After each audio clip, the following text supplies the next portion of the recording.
તો ભાજપ જિલ્લા શહેર પ્રમુખની નિમણૂકને લઈને મહત્વની જાણકારી સામે આવી છે। આગામી 3 જાન્યુઆરીથી શહેર અને જિલ્લા પ્રમુખની વરણી મુદ્દે કવાયત હાથ ધરાઈ હતી। 8 મહાનગરપાલિકા અને 33 જિલ્લા પ્રમુખની વરણીના નામ પર મંથન થશે। 10મી જાન્યુઆરી સુધીમાં શહેર જિલ્લા પ્રમુખની જાહેરાત થશે। જ્યાં સ્થાનિક વિવાદ નહીં હોય તેવા શહેર જિલ્લા પ્રમુખના નામની જાહેરાત પહેલા થશે। 60 વર્ષની વયમર્યાદા, સંગઠનમાં હોદ્દો હશે તેને સ્થાન મળશે।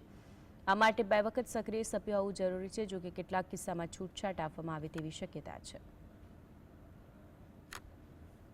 હવે જિલ્લા અને મહાનગરના પ્રમુખોના ચયનની પ્રક્રિયા શરૂ થશે અને એની અંદર લગભગ આ બીજી તારીખે એટલે 2 જાન્યુઆરી 2025ના રોજ એક પ્રદેશ ખાતે બેઠક રાખવામાં આવેલી છે, જેમાં પ્રદેશના ચૂંટણી અધિકારી, પ્રદેશની ચૂંટણીની ટીમ અને પ્રદેશની સંગઠન પર્વની ટીમ સાથે સાથે જિલ્લાના ચૂંટણી અધિકારીઓ અને એની એક બેઠક રાખવામાં આવશે અને એની અંદર ફોર્મની પ્રક્રિયા ક્યારથી શરૂ થવી એ નક્કી કરે। લગભગ 3જી 4જી તારીખથી ફોર્મ ભરવાની પ્રક્રિયા શરૂ કરવામાં આવશે જિલ્લા મહાનગરોની અંદર અને એ ફોર્મની પ્રક્રિયા પૂર્ણ થયા બાદ 10 તારીખ સુધીમાં એની જાહેરાત પણ નવા પ્રમુખોની કરી